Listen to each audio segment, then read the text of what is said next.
And wrapping up, when you think of raccoons, you may think of cute little creatures, or maybe your neighborhood pest. But where do they live? Are they social? How smart are they? The University of Wyoming Raccoon Project is setting out to answer those questions. Wyoming Public Radio's Caroline Ballard rode along with the team of scientists on one of their recent trapping days. It's a dark and damp Sunday morning in Laramie, and University of Wyoming Raccoon Project team members are climbing out of a big truck on the south end of town. Undergrad Emily Davis speaks into a video camera to document the day's work. It's 5:40 on August 21st, and we're trapping Davis Trap 1. The three women walk up to a fence where a trap is hidden beneath brush and planks. Inside is what they've been hoping for, a big, fat, bandit-eyed raccoon. I don't see any ear tags, which would be obviously an identifiable marker for us that we had caught it before. It's kind of big. He's their first trapped raccoon this morning, and by the time the sun comes up, they will have walked through fields, jumped over creeks, and of course, frequented the library dumpsters to retrieve 6 trapped raccoons. They will also release accidentally trapped skunks, a mink, and one very unhappy cat.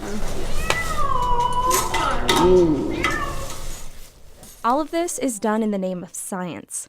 The project is looking to reveal more about the nocturnal creatures. Project director Sarah Benson-Amram studies animal social behavior and intelligence. I was really intrigued by the possibility of studying raccoons because they're anecdotally thought to be quite clever, but there's actually very little experimental work that's been done on raccoons, so scientifically we don't actually know that much about their intelligence. Scientists do know raccoons are successful in a lot of habitats. Their range is expanding. They often live in urban areas, and Benson-Amram says they tend to be an invasive species. So all of these things point to the fact that they're likely to be potentially quite smart, but we need to really study that to know for sure. And so in 2015, UW students working on the project began setting up trail cams and capturing raccoons. Lauren Stanton is a PhD student on the project. She says a compelling reason to conduct the project in Laramie is that this population could be particularly interesting. There actually has been some evidence that shows that animals that live in harsher environments, as well as animals that occupy high elevations, actually have advanced cognitive abilities than even members of the same species living at lower elevations or in more mild environments. To test that theory, they need to get their hands on a few of these high-elevation animals first.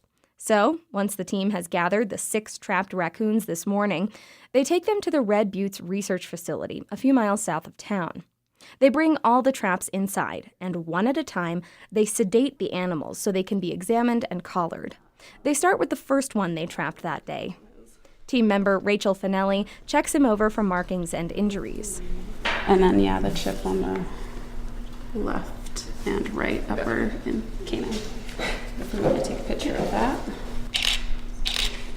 The team weighs the animal, takes some blood, and then Finelli snips off some of his whiskers.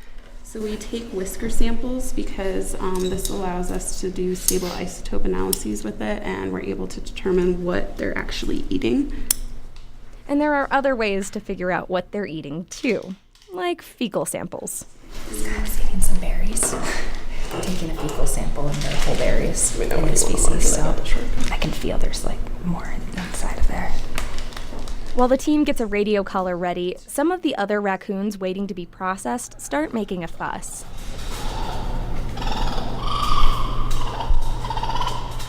PhD student Lauren Stanton says these raccoons might be stressed. I think it's just a little contact call, they're calling out to see where their buds are. Back in the examination room, the raccoon is fitted with a tracking device. One of the reasons they do this is to see which animals can solve puzzle boxes. Puzzle boxes are pretty much what they sound like, a big box with a piece of food inside, and raccoons have to figure out how to get it open. If a previously captured individual solves the box, that information is recorded. Stanton says the young raccoons that are fussing right now have a mom who has solved a puzzle box in her yard. And now she's teaching her kids to solve it too. Mom knows how to do it. At least 2 of the kids know how to do it. So I want to figure out which ones they are, so when they disperse and we run studies in the future, we'll know who are the initial problem solvers.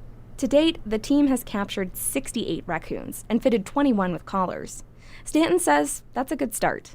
It's very exciting. It's all, this past year has really built up, kind of this foundation about the raccoons in Laramie, and now we're going to start kind of tapping into their intelligence and see, what they're capable of. And Stanton says seeing what the animals are capable of also depends on information from the public.